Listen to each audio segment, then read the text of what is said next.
So here's a little kind of mini project. We're going to put the pen tool to use. We're going to look on the internet and find an image of something you want to trace using the pen tool. Keep it relatively simple for right now, something you can turn into a silhouette. So I found this guitar picture and I downloaded it to the desktop. Something 500 or 800 pixels or bigger is what you're looking for, but you can, once it's on the desktop, JPEG, just drag it in. You can move it, size it a little bit up, a little bit down if you need to, but that's pretty simple. Okay, I've already got one on here I want to use. All right, so now what I want to do to that thing is I want to lock it. Right? I want to make sure that it doesn't move. We can always unlock it later, but I want to make sure it doesn't move. It's just a little bit of hassle. So if it does, so I'm going to go to Object, Lock, Selection. Okay, and now you can't accidentally delete it or rotate it, that kind of thing. Later on, you can get rid of it if you need to. All right, so we're going to get the pen tool, and now I need to set this pen tool up. I want to make sure that it's filled with nothing. That's going to make life easier for us for now. Later on, we can fill it with a brown or whatever color we want, but for right now, filled with none.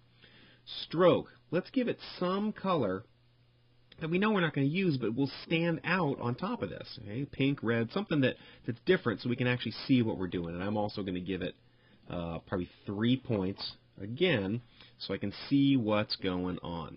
Okay? So I can see what's going on this thing.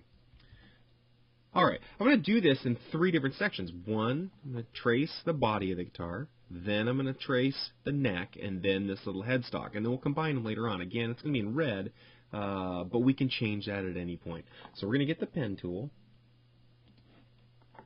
I'm going to zoom in one more time. There we go. And now the pen tool. And I'm going to start right in the middle here.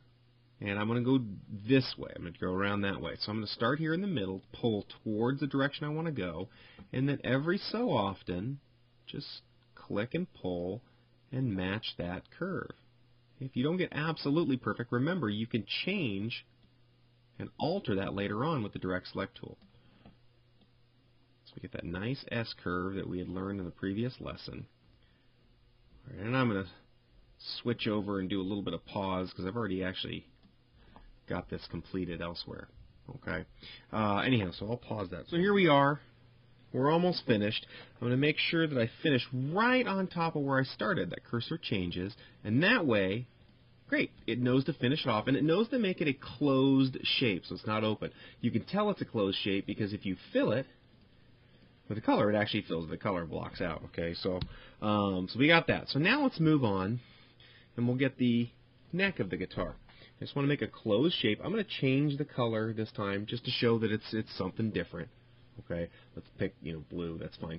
We'll get the pen tool. Well, now we don't really need to do any curves on this one. This is just a straight stalker tool, just a click, click, click, click, click, straight. Where'd the pen tool go? There it is.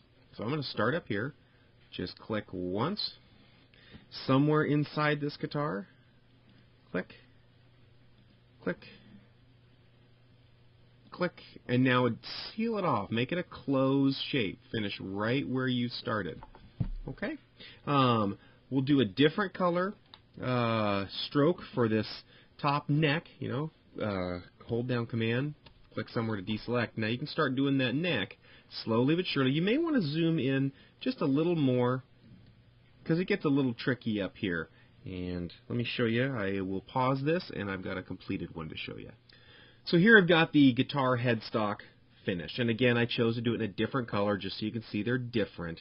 They overlap a bit. That's totally fine. In fact, that's probably a good idea. But let me zoom all the way out. We're going to double-click the hand, the open hand. And actually, I'm going to zoom in just a little bit here. And you can just see that we've got the guitar traced, the major elements traced. If you need to fix anything, you can go ahead and do that with the Direct Select tool to zoom right in and fix that. But this is what you want to show me for this assignment right in here. And I'll pause this and I'll show you where you can go from there in the future. So what can you do once you've got this traced? Well, you don't need to necessarily do this right now, but let me just show you quickly. Once you've got it traced, now you can use this silhouette in something like a logo design. I'm going to go through here and select all of these. Okay, so I got all of those sections. We're going to get something called a Pathfinder. We'll get more into this later on, but Pathfinders are awesome. But for right now, Window, Pathfinder, and we want to do what's called the Add or the Unite Pathfinder. It's going to take all those shapes and melt them into one shape. It just melted them, and we can fill it with whatever color you want. give it no stroke. You can see how it's just a solid thing right now. Okay, that's called the Pathfinder. We'll get into that later on. But what can you do with, once you have this thing as a solid shape, what can you do with it? Well, something like that. And that's the exact same thing, just shrunk down and used within a logo. And you'll see this type of thing all the time. But that's one way to do it, is to literally get your pen tool, trace it, and then you can actually use it in something productive. We'll get into this later on this semester for sure.